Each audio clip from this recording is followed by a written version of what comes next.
Bismillah, alhamdulillah, wassalatu wassalamu ala rasulillah. Subhanaka la ilma lana illa ma 'allamtana innaka antal alimul hakim. Rabbi zidna ilma.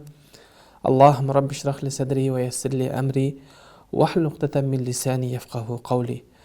Сөзімді чексіз мейірімді жана ченемсіз райымды болған Аллах Тааланын менен баштагандан кийин аламдардын ээси болгон Аллах Таалага чексиз мактоолорду айтып, андан кийин биздин сүйүктүү пайгамбарыбыз, пайгамбарлардын эң акыркысы, бирок Аллахтын алдында эң кадыр бактуусу болгон пайгамбарыбызга жана пайгамбарыбыздын көз кубанычы болгон пайгамбарыбыздын үй бүлөсүнө жана пайгамбарыбыздын сахабаларына, анын бассалында турган Абу Бакр, Умар, Усман, Али разияллаху анхуларга Аллахтын салым жана салаваттарын жолдогондон кийин сиздер менен бейиш элеринин саламы болгон Ассаламу алейкум рахматуллахи баракат. Бардыгыңыздарды Аллахтын тынчтыгы, ырайымы жана берекеси ыргологон болсун. Сиздер менен буга чейин сөз кылып баштагандай эле зикир жөнүндө сөз кылганбыз.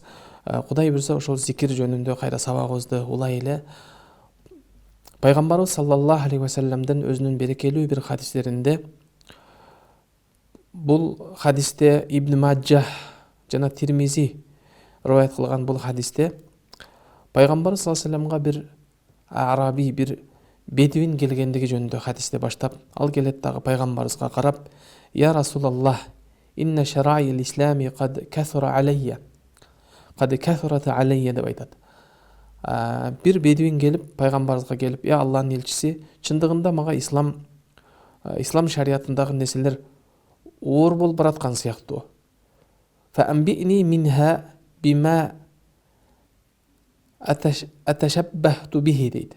Мына ушул хадисте пайгамбарыбызга айтат: "Мага ушундай бир нерсе жөнүндө кабар бергин, ошолордун ордун толтура тургандай, ордун баса тургандай жеңил бир нерсени мага үйрөткүн" деп пайгамбарыбыздан суранганда, пайгамбар саллаллаху алейхи ва саллям ага ушундай деп айтты дейт: "Ла язалу лисанука ратбан мин зикриллах хайсу хаятул калб ва татмаанина" деп айтты.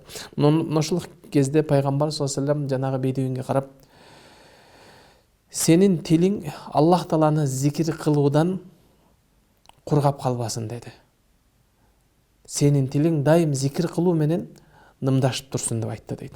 Демек, зикир кылган адамдын канчалык чоң улуу амалдарга тете боло турган, бирок өзү жеңил болсо дагы анын сооптору эртең кыямат күнү сооп таразасына барганда оор боло турган амал экендигине пайгамбарыбыз жогоруда айткан сахабага пайгамбарыбыз осуят кылды. Мына ошондуктан дагы зикир бул Аллах Таала айткандай эле адамдын жүрөгүн ойгото турган, өлүк жүрөктөрдү тирилте турган, балким карайган жүрөктөрдү агарта турган, тазарта турган улуу амалдардын бири. Мына ошондуктан дагы Аллах Таала Кур'ан-ы Каримде ушундай деген аятта, Аллах Таала өзүнүн сөзү болгон Кур'ан-ы Каримде: "Астаиду биллах, истахвада алейхимуш шайтану фаансахум зикраллах" дейт. Шайтан алардын үстүнөн толук эйлик кылып, алардын үстүнөн өзүнүн башкаруучулугуна ээ болуп алган учурда фаансахум зикраллах, аларга Аллах Тааланы зикир кылууну унуткуруп коет деп айтты. Демек, сиз менен биз Аллах Тааланы зикир кылып туруу шайтандан да өзүбүздү коргонууга ачык айкын чоң бир коргонуч боло турган нерсе. Мына ошондуктан дагы Аллах Таала аятка улай: "Улайка хизбуш шайтан" деди. Эгерде ким Аллах Таала алардын ушунчалык зикирден алыс болгондуктан шайтан алардын үстүнөн минип, аларды шайтан Аллах Тааланы зикир кылуудан алыстатып койгон болсо, улайка хизбуш шайтан, чындыгында алар шайтандын жоокерлери болуп калат деди. Ала инна хизбаш шайтани хумул хасирун, албетте билгиле, шайтанга аскер болгондор, албетте алар бул дүйнө акыреттеги бардык зыянга учурагандар деп Аллах Таала катуу эскерткен. Демек, сиз менен биз Аллах Таалагын ар кандай шайтандын васвасасынан, шайтандын ушундай бир жаман иштерге сиз менен бизди жүрөгүбүздө, ички туйгубузду ойгото турган нерселерден алыс болуу үчүн, ошол нерселерден кутулуу үчүн, демек, сөзсүз түрдө сиз менен биздин тилибиз Аллах Тааланы зикир кылуудан кургабаш керек деген. Мына ошондуктан дагы Муаз разияллаху анху риваят кылган хадисте пайгамбарыбыз саллаллаху алейхи ва саллям Муазга карап ушундай деди дейт: "Qala alayhi salatu wassalam li Muaz ibn Jabal, пайгамбарыбыз Муаз ибн Жабал деген сахабага карап туруп: "Я Муаз, валлахи инни ухиббук, валлахи инни ухиббук" dedi. Пайгамбар саллаллаху алейхи Муазга карап: "Ey Муаз, мен Аллага ант ичип айтам, мен сени Аллах үчүн жакшы көрөм" деп айткан. Мына ушул сөздү кайра пайгамбарыбыз дагы экинчи жолу кайталады. Бул пайгамбарыбыздын өзүнүн адамды өзүнө каратуу үчүн, адамдын өзүнүн толук сүйлөп аткан сөзгө маани берүү үчүн пайгамбарыбыз сөзүн ушинтип баштады. Ошол кезде Муаз разияллаху анху ушунчалык көңүл буруп пайгамбарыбызга бүт бардык өзүнүн пайгамбарыбыз эмне дейт экен, пайгамбарыбыз эмнени айтат экен деген ушундай бир кызыгуусун ойготкондон кийин пайгамбарыбыз Муазга карап: "Усика я Муаз" деди. "Эй Муаз, мен сага ушул нерсени осуят кылам" деди. Эмне десе: "Ла татаанна фи дубри кулли салатин тaqul Аллахумма а'инни ала зикрика ва шукрика ва хусна ибадатик" деди. Сен ар дайым, ар бир намаздын артынан, намаз окуп бүткөнүңдөн кийин: "Аллахумма а'инни ала зикрика ва шукрика ва хусна ибадатик" деди.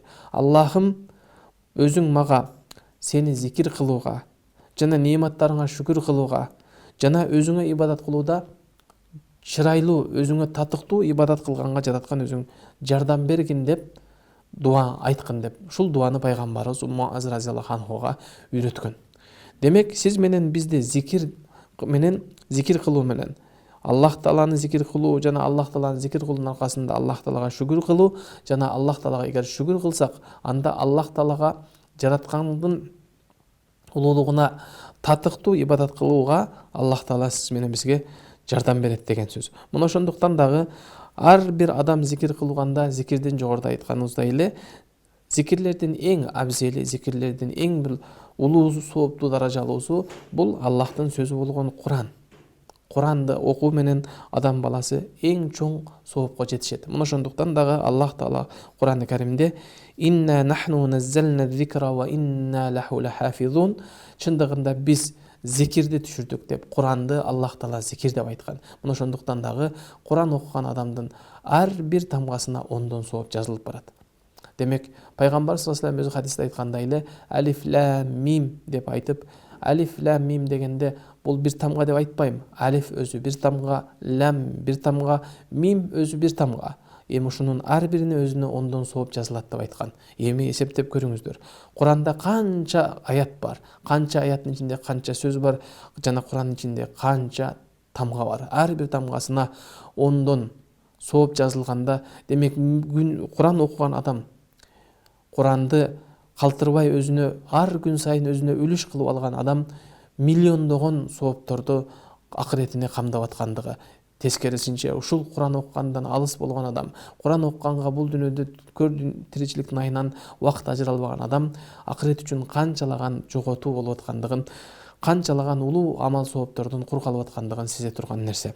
Андан кийинкиси зикирлердин эң башсагында ас-салату алан наби, пайгамбарыбыз саллаллаху алейхи вассаламга салават айтуу менен. Мына ошондуктан дагы пайгамбарыбыз саллаллаху алейхи вассалам өзүнүн берекелүү хадисинде: "Ман салла алайя салатан саллаллаху биха алейхи ашара" деп айтты. Кимде ким мага бир салават айткан болсо, анда Аллах Таала ал адам үчүн 10 салават айтат деп айтты. Билесиздер, Аллах Тааланын сиз менен биз пайгамбарыбызга айткан салаватыбыз бул чындыгында дуа иретинде. Ал эми Аллахтын сиз менен бизге айткан салаваты болсо, бул Аллах Таала тарабынан бериле турган чексиз ажыр, сооптор, мактоо. Мына ошондуктан сиз менен биз сооптун соодасын билген адам пайгамбарыбызга көбүрөөк салават айтуу менен алек болуу керек. Андан кийинки зикир деп айтканда, зикирлердин ичинде дайым эртең менен кечиндеги окулган зикирлер, анын ичинде ар бир намаздан кийинки окулган зикирлер, кала берсе уйкудан алдыңкы зикир, уйкудан тургандагы зикир, өзүбүз ар бирибиздин өзүбүз ак ордобузга, үйүбүзгө киргендеги окулган дуалар, үйдөн чыгып баратканда окулган дуалар, мечитке киргенде, мечиттен чыкканда, ажатканага киргенде, ажатканадан чыгып баратканда, даарат алардан алдын, даарат алгандан кийинки айтор ар бир нерседе пайгамбарыбыз зикир үйрөтүп кеткендиктен, мына ошол зикирлердин бардыгын калтырбастан, жегенде, ичкенде, жеп кол жуугандан кийин, сапар алдында, сапардан келген учурда, кала берсе сиз менен биз ар бир адам өзүнүн кумарын кандыруу үчүн өзүнүн ак никедеги аялы менен кошулардан алдын дагы окула турган дуалардан, зикирлерди пайгамбарыбыздан үйрөтүп кеткендиги сиз менен биздин жашообуз негизи чындыгында зикир менен куралган, балким зикир менен корголгон, Аллах Кудай Таала тарабынан зикир менен ар кандай шайтандын жамандыктарынан толук корголгон нерсе. Эми зикирдин дагы бир мааниси, зикир айткан адам демек Аллах Таалага истигфарды көп айткан адам, Аллах Тааладан кечирим суроону, Аллах Тааладан үмүт кылган адам деп айтылат. Мына ошондуктан дагы Аллах Тааланы көп зикир кылып эстеген адам, балким кээ бир алымдарыбыз айтат, балким зикир афдалу минад дуа, балким Аллах Тааланы зикир кылуу Аллах Тааланы дуа кылуудан, Аллах Таалага дуа кылуудан жакшыраак деп айтат. Эмне үчүн десе, себеби дегенде дуа кылган адам балким өзүнүн бир кажетин, өзүнүн бир муктаждыгын Кудай Таалага жалынып жалбарып сурап аткан болсо, ал эми зикир кылуучу адам ал сурабастан туруп, Аллах Таалага мактоолорду айтып, Аллах Таалага хамд саналарды айтып, Аллах Тааланын чыныгы мактоого татыктуу зат экендигин, жападан жалгыз Аллах Таала ошолдун хамд сана айтканга ылайыктуу зат экендигин даңазалагандыгы үчүн балким дуа караганда зикир абзелирээк деп айтат. Мына ошондуктан дагы сиз менен биз дуанын адептеринен деп айтканбыз. Дуадан алдын биринчи пайгам Аллах Таалага, Аллахтын улуу ысым сыфаттары менен Аллах Таалага дуа кылып, Аллах Таалага хамд мактоо саналарды айтып, андан кийин дуабызды айтып, ал эми дуабыздын аягында пайгамбар саллаллаху алейхи вассаламга салават айтуу менен дуабыздын кабыл болуусуна чоң бир өбөлгө түзөт деп айткан элек. Эми сиз менен биз ушундай зикир деген эң бир шариятыбыздагы өзү жеңил, пайгам Аллах Таалага сүйүктүү жана чындыгында кыямат күнү эртең келгенде, кыяматта таразыда оор келген, оор боло турган амалдардын бири зикир деп айтканбыз. Эми зикирдин пайдалары тууралуу токтоло турган болсок, чындыгында алымдарыбыз зикир жөнүндө аябай көптөгөн пайдалардан, зикирдин пайдаларын айтып кеткен. Ошол зикирлердин эң башында турган нерсе инна зикра ятруду шейтан ва юксиру дейт. Чындыгында зикир кылуу бул шайтанды айдай турган, шайтанды куй турган, шайтандан коргонуч боло турган, балким шайтанды сындыра турган нерсе деп айтты. Ва аннаху юрди рахман азза ва жал деди. Чындыгында зикир себептүү Рахман болгон затты ыраазы кылууга дагы өбөлгө түзөт деп айтты. وأنه يزيل الهم والغم عن القلب. Зикир себептүү адам баласы жүрөгүндөгү ар кандай бир кайгы муунду, ар кандай кыйынчылыкты дагы кеткизет деди. أنه يجلب للقلب الفرح سرور والبسط деп айтты. Чындыгында зикир себептүү адамдын жүрөгүнө кубанычты, сүйүнүчтү, кең пейилдикти алып келет деп айтты. وأنه يقوي القلب والبدن. Зикир себептүү адамдын денеси дагы, жүрөгү дагы чыңалат деп айтты. Тагыраак айтканда, зикир менен адам азык алып, анын ички дүйнөсү курчталса, балким зикирдин ички дүйнөнүн берекеси менен, ички дүйнөдөгү Аллах Тааланы зикир кылган нур менен, балким бүтүндөй дене дагы кубатталат деп айтты. فإنه ينور الوجه والقلب. Чындыгында зикир себептүү адамдын ички дүйнөсү, жүрөгү агарып тазарган сыяктуу, адамдын жүзүнө дагы зикир себептүү нур толуп, нур чачырап турат деп айтты. وأنه يجلب الرزق. Зикирди көп айткан адамга Кудай Таала рызкысына дагы береке берип коет. وأنه يكسو الذاكر المهابة والحلاوة والنظرة деди. Чындыгында зикир кылып жүргөн адамды Кудай Таала ушундай бир кооздук менен, Аллах Таала ушундай бир көргөн адамдын көз кубанычы боло тургандай нерсе менен Аллах Таала өзү кийинтип коет деп, курчап коет деп айткан. Ва аннаху юритул махаббата аллати хия рухул ислам. Чындыгында зикир себептүү адам баласына исламдын руху болгон сүйүүнү балким ага мурас кылып калтырып кетет дейт. Ва аннаху юритул ал-муракабата хатта юдхилуху фи бабил ихсан. Чындыгында зикирди көп кылган адамдын болсо Аллах Таала мени көрүп турат, Аллах Таала мени билип турат, Аллах Тааланын угуучу, көрүүчү, билүүчү сыфаттары менен Аллах дайым көрүп турат, угуп турат, билип турат деген зикир менен адам баласын ихсан даражасына жетүүгө, ихсан даражасындагылардын катарына кирүүгө Аллах Таала ошол нерсени түздөн түз ага жардам берет. Wa annahu yaftahu lahu baban aziman min abwabil ma'rifa dedi. Зикирди көп кылган адам ар бир зикирди акыл калчап, ой жүгүртүп, Аллах Тааланын сын сыпаттарына маани берип, ошол нерсени турмуштагы таасирин иш жүзүнө ашырганга аракет кылган адам үчүн Аллах Таала ага көптөгөн билим эшиктерин ачып коет деп айтты. Wa annahu yurithul haybata li rabbih azza wa jalla wa ijlaluhu. Чындыгында зикирди көп кылган адам ар бир маанисине Аллахтын сымдарына жана Аллах Тааланын ушул зикирлердеги ар бир айтылып аткан сөздөрү жүрөктөн өткөзүп отуруп, ал адамдын Аллах Таалага болгон бир Аллах Тааланын айбаттуулугуна жана Аллах Тааланын улуулугуна болгон ал адамдын жүрөгүндө сүйүүнү ойготуп коет dedi. Wa annahu yurithu zikrallohi ta'ala lahu. Чындыгында Аллах Тааланын зикир кылууну адамга мурас кылып койгондун пайдасында Аллах Таала Куранда айткандай эле: "Фазкуруни азкуркум". Эгерде силер мени эстегиле, мен ошондо силерди эстеймин дегендей, Аллах Таала сиз менен бизди эстөөгө себепчи кылат. Аннаху юрису хаятал калб. Жогоруда айткандай эле, зикир кылуу менен адамдардын өлүп калган жүрөктөрдү тирилтүүгө, өлүк сымал болгон адамдардын жүрөктөрүн тирүү адамдай кылып, Аллах Тааланы эстөө менен, Аллах Таалага зикир кылуу менен адамдардын жүрөктөрүн ойгото турган, тирилте турган нерсе деп айтты. Wa annahu quwwatul qalbi war ruh. Чындыгында зикир себептүү жүрөктүн жана рухтун кубаты болуп эсептелет. Мына ошондой эле annahu yurithul jala'al qalbi min sada'i. Чындыгында жогоруда айткандай эле адам баласы бир күнөө иш кылган учурда анын жүрөгүндө кара бир дак пайда болот. Улам ал күнөө иш кылган сайын ал жүрөгүн кара дак каптап барат. Бирок зикир себептүү, зикирдин пайдасы эмнеде десе, карайган жүрөктү агарта турган, тазартканга Аллах Таала себеп кылып коет деп айтты. Wa innahu yuhitul khata'a wa yuzhibuha. Чындыгында Аллах Таала зикир себептүү ар кандай каталардын Аллах Таала өзү курчап жана аларды Аллах Таала өзү кеткизип турат. Fa innahu min a'zamil hasanat wa hasanatun yuzhibus sayyi'at.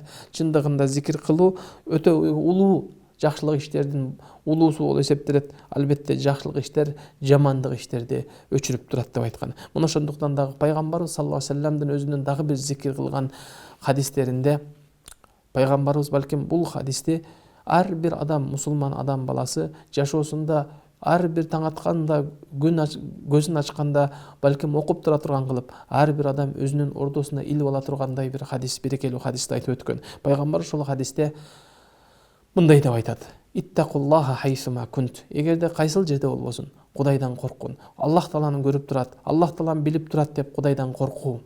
Кудайдан коркуу сезимди ойгонгон кезде чыныгы сиз менен биз толук мусулман болууга, Аллах Тааладан жакын болууга, чыныгы адам мусулмандын ыйманы толууга өбөлгө түз бере турган нерсе. Пайгамбарыбыз хадиске улай: "Иттакуллаха хайсума кунт", кайерде болбосун Кудайдан коркун, "Ватби асайятал хасаната тамхуха" дейт. Чындыгында бенде инсандык кылып, билип билбестен кылган күнөөлөрдү кечирген, күнөөлөрдү кетирген учурда Аллах Таалага кечирим сурап, истигфар айтуу менен бирге, сөзсүз түрдө кылган бир күнөө, туура эмес жаман иштин артынан жакшылык, сооптуу, жаратканга жагымдуу амалды аткарсаңар, жакшы иштер жаман амалдарды жууп турат деп айтты. Андан кийин пайгамбарыбыз хадистин аягында болсо, үчүнчүсүндө халикин наса би хулукил хасан, чындыгында адамдар менен жакшы кулк мүнөздө болгула деп айтты.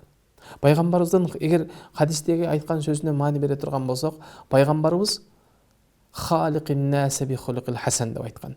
Адамдар менен жакшы кулк мүнөздө бол деп айткан. Пайгамбарыбыз эгерде халикил муъминин, момун мусулмандар менен гана жакшы мамиледе бол деп айтканда, анда балким биз башкача бир кабыл алышыбыз, башкача бир түшүнүк маани берип калышы мүмкүн эле. Бирок пайгамбарыбыздын сөзүнө кайра маани берсек, пайгамбарыбыз адамдар менен жакшы кулк мүнөздө бол деп айткан. Демек, бул дүйнөдө адам менен адамча мамиле кылуу, адамгерчилик деген нерсе сиз менен биздин исламда пайгамбарыбыздын эң бийик, эң жогору адеп ахлактарынан бири. Мына ошондуктан дагы сиз менен бизди пайгамбарыбыз саллаллаху алейхи вассаламдын үгүт насааттарына, адеп ахлактарына эгерде толук амал кыла турган болсок, пайгамбарыбыз саллаллаху алейхи вассаламдын толук амал айткан сөздөрүнө амал кылууга аракет кыла турган болсок, анда сиз менен биз чыныгы толук момун мусулман болууга жараткан өзү жардам берсин. Андан кийин айта турган болсок, Аллах Таала ушундай зикир кылуу менен бирге Аллах Таала эмне десе: "Ва аннаху yazkuru bihi abda rabbah azza wa jalla min jalalatihi wa tasbihi wa tahmidihi yazkuru bi sahibihi 'inda shidda" dedi. Аллах Тааланы көп зикир кылган адамды Аллах Таала анын башына бир кыйынчылык, бир түйшүк түшкөн кезде Аллах аны эстеп турат. Мына ошондуктан дагы пайгамбарыбыз саллаллаху алейхи вассалам пайгамбар эмне дейт? "Узкуруллаха фирраха yazkurukum fi shidda" dedi. Силер Аллах Тааланы кененчилик учурда, аманчылык учурда, тынччылык учурда Аллахты эстегиле. Аллах Таала силерди кыйынчылык учурда, башыңарга түйшүк түшкөн учурда, бир мусибат жеткен учурда Аллах Таала силерди эстеп турат деп айткан. Мына ошондуктан дагы Аллах Тааланын зикир кылуудагы эң чоң пайдаларынан бири Аллах Тааланы демек жеңилчиликте, жеңилчиликте, жыргалчылыкта Аллахты эстесек, Аллах Таала эртең биз менен бизди кыйынчылыкта, чыныгы эң чоң мусибат, балким кабырга барган кезде, эртең Аллахтын алдына акыретте турган кезде Аллах Тааланы бизди эстей турган мүмкүнчүлүк түзүп бере турган нерсе. Мына ошол себептер менен да бирге Аллах Таала зикир себептүү, аннаху сабабун нузулус сакинат вал гашиянур рахма, чындыгында вал хафул малаикати bizзакир. Аллах Тааланы зикир кылуу, Аллах Тааланы эстөө, Аллахтын бейпилдик, тынчтыгын түшүрө турган, Аллах рахматы менен курчай турган, кала берсе Аллах Тааланын периштелеринин курчагында кала тургандай улуу бир амалдардын бири. Зикир кылуу менен бирге аннаху сабабун иншигал лисана анил гыйбати ван намимати вал казбу вал вахш вал фахш деп айтты. Чындыгында зикир менен тилин токтотпогон адамга Аллах Таала ошонун акыбетинде, ошонун пайдасында Аллах Таала бирөөнү гыйбат кылуудан, бирөөнү ушак кылуудан, жалган айтуудан, жаман сөздөрдү сөгүнүүдөн, туура эмес, батыл нерселерди, акыйкат эмес нерселерди айтуудан дагы Аллах Таала алыс кылып коет деп айтты. Мына ошондой эле зикирдин пайдасы аннал маджалиса зикр маджалисил малаика вал маджалисил аллагу вал гафлату маджалисиш шаятин dedi. Себеби дегенде зикир менен алектенген адам, балким зикир менен зикир айтылган жерге жамаатка барып олтурган адамдын мисалын Аллах Тааланын периштелери менен курчалган бир атайын орундарга салыштырса, ал эми кайдыгер болгон адамдар, гафлетте болгон, пайдасыз нерселерде чогулган адамдар, алар балким шайтан менен чогулган сыяктуу деп. Чындыгында Аллах Тааланын адам баласы кыямат күндөгү оор акыбалды эстеген сайын Аллах Тааланы зикир кылуу менен Аллах Тааланын бул дүйнөдөгү рахат убакытта, бул дүйнөдөгү жыргалчылык убакытта эртеңки кыяматтагы оор кыйынчылыкты эстетип тура турган нерселердин бири. Жана ошондой эле зикир кылуу сиз менен бизди анна зикра нурул лизакири фи дунья ва наввара лаху фи кабрихи ва наввара лаху фи маадихи ва яс'a байни идейхи аля сират. Зикир кылган адамдын Аллах Таала чындыгында зикир кылуучу адамга Аллах Таала бул дүйнөдө өзү Аллах Таала нур кылып коет. Жана аны валаху нурун фи кабрихи, Аллах Таала анын кабырын нурландырып коет зикир менен. Валаху нурун фи маабихи, чындыгында акырет күнү эртең Аллахтын алдына барганда нурун толтуруп, нурлантып коет. Ва яс'a байни идейхи аля сират, сират көпүрөсүнөн өтүп бараткан кезде Аллах Таала алардын нурун толуктап коет деп айткан. Мына ошондуктан ыйман менен адамдын жүрөгү нурданса, андан бетер зикир кылуу менен адамдын жүрөгүн нурун үстүнө нур чачырай турган бир абал. Мына ошондуктан дагы Аллах Таала кыямат күнү келгенде Аллах Тааланын имандары менен толукталып, имандары өчүп бараткан адамдар Аллах сират көпүрөсүнө келген кезде Раббана атмим лана нурана фагфир лана, Аллахым биздин нурубузду толук кылгын деп сират көпүрөсүнө өтүп баратканда нуру өчүп бараткан адамдарды көрүп, Аллахым биздин нурубузду өчүрбөй тургун, Аллахым биздин нурубузду толук кылгын сират көпүрөсүнөн өтүп барганга чейин деп айткан. Мына ошондуктан дагы сират көпүрөсүнөн өтүү бул адамдын дозок менен бейиштин ортосундагы кылдан ичке кылычтан курч болгон ушундай бир оор абал келген кезде адамдын ыйман нуру менен Аллах Таала ушул өзү вада кылган Кур'андын зикирдин нуру менен сират көпүрөсүнөн өтүп баратканда жарык нур чачырган абалда, балким пайгамбарыбыз хадисте айткандай эле сират көпүрөсүнөн өтүп бараткан адам кээ бирлери катуу чапкан тай тездик менен, кээ бирлери акырын баскандай болуп, кээ бирлери акырын жүргөндөй болуп, балким кээ бирлери акырын сойлоп бараткан сыяктуу болуп Сырат көпүрөсүнөн өткөндөрдү көрдүм деп пайгамбарыбыз кабар бергендей эле сиз менен биз зикир кылуу кала берсе бул дүнөө эмес, акыреттеги абалыбызды дагы жеңилдетүүгө, Аллахтын рахмат эшиги ачылганга сиз менен бизге жардам берет. Мына ошондой эле зикирди дайым өзүнө адат кылып жүргөн адам فيجمع ما تفرق على عبده من قلبه وإرادته وهمومه وعزومه дейт. Аллах Таала чындыгында анын ар кандай каалоолорун, ар кандай бир нерсени кылам деген тилек максаттарын Аллах Таала орундатууга дагы Аллах Таала бир жакшы бир мүмкүнчүлүк берип коет деп айтты. Чындыгында Аллах Тааланы зикир кылуу ушундай нерсе дейт. Аннаху тaqribul al-ba'id fa innahu yuqarrabu ilayhi al-akhirah. Зикир кылган адам канчалык зикир кылган сайын бул дүнөнүн пайдасыз, бул дүнөнүн ар кандай азгырыктарынан алыс боло турган жана ал адамды акыретти эстетип, акыретке жакындата турган адам. Wa yub'iduhu al-qarib ilayhi wa hiya ad-dunya. Чындыгында ага жакын болгон дүнүйө андан дүнүйө менен алаксып азгырылуудан Аллах Таала алыс кылып коет. Fa innahu yunabbihu al-qalba min nawmihi wa yuqidhuhu min subatihi dedi. Уктап калган жүрөктөрдү ойгото турган Аллах Таала уктап калган жүрөктөргө ойготконго Аллах Таала эстетип тура турган, сезгентип тура турган нерсе кылып коет dedi. Anna zikra shajaratun tuthmiru al-ma'arif wal ahwal allati shammara ilayha as-salikun dedi. Чындыгында зикир себептүү, зикир менен адам баласына ар кандай маалыматтарды, ар кандай илим билимдин Аллах Таала илим билим дарагынын мөмөсү сыяктуу кылып коет дейт. Демек зикир кылган сайын Аллах Таала ал адамга ар кандай ачылыштарды ачат деп. Анна закира карибу минал мазкур вал мазкуру ма'аху. Чындыгында зикир кылган адам Аллах Таала пайгамбар өзү хадисте айткандай эле кимде ким мени эстесе, мен анда аны өз алдымдагы периштелердин алдында эскеремин деп айткандай эле. Демек зикир кылуу менен сиз менен биз Кудай Таалага жакындайганга, балким периштелердин алдында атыбыз аталганга себеп болуп кала турган нерсе. Мына ошондой эле зикр расу шукр, чындыгында зикир кылуу Аллах Таалага шүгүр кылуунун эң башсабында турган нерсе. Мына ошондуктан дагы Аллах Таала өзүнүн сөзү болгон Кур'ан-ы Каримде La in shakartum la azidannakum деп Аллах Таала өзү вада айтат. Аллах Таала бул аятта эгерде силер шүгүр кылсаңар, мен албетте мен силерге берген нематтарымды арттырып берем, мындан дагы зыяда кылып берем дейт.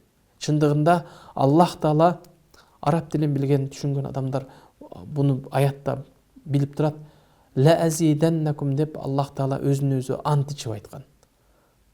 Кудай Таала касам ичип айткан. Демек Аллах Тааланы эмне нерсе мажбур кылды? Эмне нерсе Аллах Тааланы өзүнө өзү ант ичкенге, Кудай Таала өзүнө өзү касам ичкенге мажбур кылды десе, ушунчалык зикирдин шүгүр кылуунун маанилүү экендигине көңүл буруу үчүн дейт. Караңыз, Аллах Таала айтат: "Эгер шүгүр кылсаңар" дейт. Чындыгында сиз менен биз көпчүлүк учурда Аллага шүгүр кыла албайбыз. Аллах Таалага шүгүр кылууну балким эстей албай калабыз. Балким Аллах Таалага шүгүр кылууну балким эсибизден чыгарып коебуз. Мына ошондуктан дагы Аллах Таала эгер шүгүр кылсаңар, мен анда албетте силерге нематтарымды арттырып, мындан да зыяда кылып берем деди. Уадасы хак. Бирок сиз менен биз демек ушундай чоң бир улуу бир сооптун соодасынан, балким ажыр сооптун көптөгөн бир пайдасынан өзүбүздү өзү кургала тургандай бир нерсе сыяктуу. Дагы бир баса белгилеп кете турган нерсе, сиз менен биздин ар бирибиздин алда койгон максаттарыбызга жетүү үчүн албетте сиз менен биздин өлкөбүздүн өнүгүү өсүшүнө дагы эң бир өнүгүп өскөнгө жакшы түздөн түз салымын кошо турган, балким жеңил жол менен өнүгүп өсүүгө себеп боло турган нерсе Аллахтын берип аткан нематтарына шүгүр кылуу. Мына шүгүр себептүү сиз менен биз Аллахтын көптөгөн жакшылык нематтарына оңой жетүүгө жараткандын уадасы хак, мындан да арттырып, мындан да көбөйтүрүп берем деп айткан. Сиз менен биздин жер бетиндеги өлкөбүздүн ушундай Кудай Таала берген табиятына, Аллах Тааланын берген, сиз менен бизге берген жаратылышын, жараткандын берген нематы экендиги ачык, айкын нерсе. Мына ошондуктан шүгүр кылууну сиз менен биз сөзсүз адат кылуу керек. Пайгамбарыбыз саллаллаху алейхи ошон үчүн дагы бир берекелүү ушундай хадисинде пайгамбарыбыз ушундай деп айтат: кимде ким бул шүгүр кылууга тиешелүү маселе болгондуктан шүгүр кылуу менен Аллах Тааланын бардык нематтарын сезип билип жашашыбыз керек. Пайгамбар саллаллаху алейхи өзүнүн берекелүү хадисинде: "Ман асбаха минкум аминан фи сирбихи вал муафиан фи жасадихи في رواية معافيا في صحته وعنده قوت يومه كأنما هيزت له الدنيا بحذافيرها дейді. Пайғамбар саллаллаху алейхи вассалам бұл берекелі хадисте, егерде сілердің кімдір бірі ойғанған кезде, көзін ашқан кезде, аминан фи сирбихи деген бұл аманшылықта, тыншылықта көзін ашса дейді. Жашап тұрған үйінде, жашап тұрған чөлкөмінде, жашап тұрған өлкөсүндө аманшылық, тынчылык бұл Құдай Таала тарабынан берилген эң чоң байлык. Мына ошондой эле вал маафиян фи жасади, анын ден соолугу чың болсо деди. Бул Құдай Таала тарабынан берилип аткан экинчи эң чоң байлык. Демек, адамдын ден соолугу бул ушунчалык баа жеткис, балким алтынга алмаштыргыс, балким алмазга алмаштыргыс эң чоң байлык экендигин, балким кыргызда жакшы бир макал бар, орунун кадырын соо билбейт дегендей, балким соо жүргөн адамдар, балким ден соолугу чың адамдар, балким бул неmatты кадырлап, баалап, барктабай аткан болушу мүмкүн. Бирок ооруган адамдар, ден соолугунда кыйналып, ден соолугу начар болгон адамдар бул нерсени сезип билүү үчүн, ошондуктан исламдагы момун мусулмандын бир адамдын үстүндөгү экинчи бир милдети, эгер ал ооруса барып, аны зыярат кылып, анын ал ахвалын сурап, аны жоктоо болгондо сыяктуу эле сиз менен биз азыр балким кайдыгер болуп, ден соолугубузду баалап, барктабай, ден соолуктун чыңдыгын кандай чоң неамат экенин билбей аткан болсок, азыркы учурда ооругандарды барып зыярат кылалы, ооруканаларды барып зыярат кылып, Аллах Таала берген неаматка шүгүр кылууга өзүбүзгө өзүбүз чоң бир түрткү боло турган амалдарды аткаралы. Андан кейін пайғамбар анын егер алдында бір күндік қана азық оқаты болса деді. Қараңыздар, пайғамбар саллаллаху алейхи эмне үчүн бір күндік азық оқаты болса деп баса белгиледи. Кимдир бирөөнүн алдында сааркы, түшкү, кечки тамагы дайым болсо, анда ал адам дүйнөдөгү эң бай адам, бактылуу адам деді. Қараңыз, эмне үчүн? Себеби дегенде, сиз менен биз азыр көрүп тургандай эле, сиз менен биз Аллах Таала берген рызкыны, кечеги рызкыны бүгүн жей албайбыз. Кечегинин рызкысы кече жабылды. Кечеги кылган амалдарыбыздын дептери, кече кылган амалдарыбыздын делосу, периштелер кече жыйынтыктап, кече ал жабылды. Ал эми сиз менен биз эртеңки кылган амалыбызды, эртеңки рызкыбызды жашайбызбы, жашабайбызбы, эртеңки рызкыбыз эмне болушун ал Кудайдан башка эч ким билбейт. Мына ошондуктан бүгүнкү күндөгү нагы, сиз менен биздин жашообуздун аныгы бул сиз менен биздин бүгүнкү жашообуз. Сиз менен биз ошон үчүн бүгүнкү күнү ойгонгондо, көз ачканда, эгерде жакшылык менен, аманчылык менен, тынччылыкта, ден соолугубуз чын абалында, 12 бүчөлүү толук абалында ойгоно турган болсок, Аллах Таала тарабынан бир күндүк азык оокатыбыз болсо, дүйнөдөгү эң бай адам экенибизди, эң бактылуу адам экенибизди эч качан эстен чыгарбайлы. Себеби дегенде канчалык колунда бар адамдагы кечеги рызкыны кече гана жеди. Кечеги бүгүнкү күн эртеңкини кошуп жей албайт. Колунда бар адамдагы, жок адамдагы бир күндүк гана азык оокат менен чектелгендиктен, пайгамбар саллаллаху алейхи вассаламдын бул берекелүү хадисиндеги айтылган нерсе, ар бир адам колубуздагы байлыкты баалап, барктап, ушул нерсенин аркасында шүгүр кылып, Аллах Тааланы зикир кылып, Аллах Тааланын берген нематтарын баалап, барктап жашайлы. Себеби дегенде канчалаган мусулмандар бактылуулукту, байлыкты издеп жүрөт, эңсеп жүрөт, бирок тилекке каршы ал бактылуулук, байлык бут астында тебеленип тургандыгы. Сиз менен биздин канчалаган адамдар бул бактылуулукту издеп, күтүп жашап, бирок кайсы бир жылдар, бир канча жылдар өткөндөн кийин анын бактылуу күндөрү, анын эң жашоодогу жыргал жашоолору артта калып кеткендигин, балким ал убакта анын ата-энеси жанында болгон, анын бир туугандары жанында болгон, балдары, жакын адамдары, өмүрлүк жолдошу жанында болгон убакыттарды кийин эстеп, аттен кылып өкүнүп калбай тургандардан кылып, Аллах Таалам сиз менен биздин бүгүнкү ар бир жашообузду, жашоомдогу эң бактылуу күнүм, жашоомдогу кече кетирген кемчилдигимди бүгүн кайталабай турган, кече аракет кылып ишке ашыра албаган жакшылык иштеримди бүгүн бүтүрөм деген ар бир адам бүгүнкү ар бир таң аткан күнүмдү мен жашоомдогу эң бактылуу күндөрдөн деп жашоо кечиргенге жараткан сиз менен биздин ар бирибизге жардам берген болсун. Ассаламу алейкум рахматуллахи ва баракатух.